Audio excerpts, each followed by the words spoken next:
Voici Harry et Shirley, en croisière avec Jésus, en croisière avec le roi des rois. Si je vous demandais comment une personne est sauvée, pas la réponse de l'Église, mais la vraie réponse, pourriez-vous l'expliquer clairement? Beaucoup de gens pensent que le salut signifie être une bonne personne, aller à l'Église ou croire que Dieu existe. Mais Jésus n'a jamais défini le salut de cette manière. La plupart d'entre nous grandissent en pensant « Je ne suis pas parfait, mais j'essaie ». Et nous espérons que cela compte pour quelque chose. Mais voici une vérité inconfortable. Essayer plus fort n'a jamais été la solution que Jésus a proposée. Jésus a parlé aux personnes religieuses plus qu'à toute autre catégorie de personnes. Et ce qu'il leur a dit était choquant. Dans Jean, chapitre 3, un dirigeant religieux respecté vient voir Jésus. Et Jésus ne le félicite pas. Il lui dit « Il faut que vous naissiez de nouveau. Ce n'est pas un conseil, c'est un diagnostic. » Éphésiens 2 dit « C'est par la grâce que vous êtes sauvés, par le moyen de la foi, et cela ne vient pas de vous, ce n'est point par les œuvres. » Cela signifie que le salut ne se mérite pas. Il se reçoit, il ne s'obtient pas par des efforts. Il est accepté.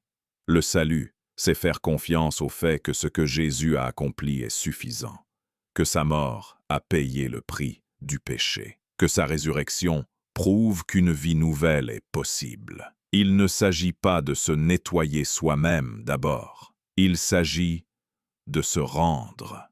Voici une question qui mérite réflexion. Faites-vous confiance à Jésus ou à vos propres efforts pour être un bon chrétien?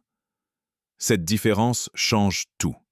Romains dit « Si tu confesses de ta bouche le Seigneur Jésus et si tu crois dans ton cœur que Dieu l'a ressuscité des morts, tu seras sauvé. » Ce n'est pas une formule, c'est une réponse. Le salut n'est pas gagné en étant assez bon.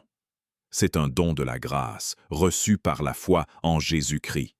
Si vous êtes prêt aujourd'hui à vous tourner vers Dieu et à placer votre confiance en Jésus, vous pouvez prier avec moi maintenant. Ce ne sont pas des paroles magiques. C'est simplement une prière sincère venant du cœur. Dieu, je sais que j'ai péché. Je sais que j'ai besoin de ton pardon. Je crois que Jésus-Christ est ton Fils.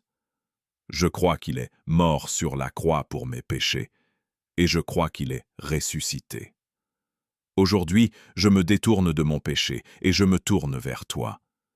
Jésus, je te fais confiance. Je te reçois comme mon Seigneur et mon Sauveur. Pardonne-moi, purifie-moi et conduis-moi à partir d'aujourd'hui. Merci de m'avoir sauvé. Au nom de Jésus. Amen. Si vous avez prié cette prière sincèrement, la Bible dit que Dieu vous entend. Vous n'êtes pas seul, et ce n'est que le commencement. Vous êtes maintenant né de nouveau. Et si cela ne vous paraît pas clair pour le moment, ne passez pas trop vite dessus. Si vous voulez approfondir cela, restez avec moi.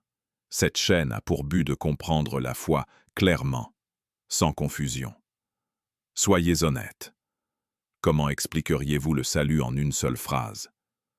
Je lis chaque réponse. Commentez, aimez et abonnez-vous. Que Dieu vous bénisse. Passez une merveilleuse journée.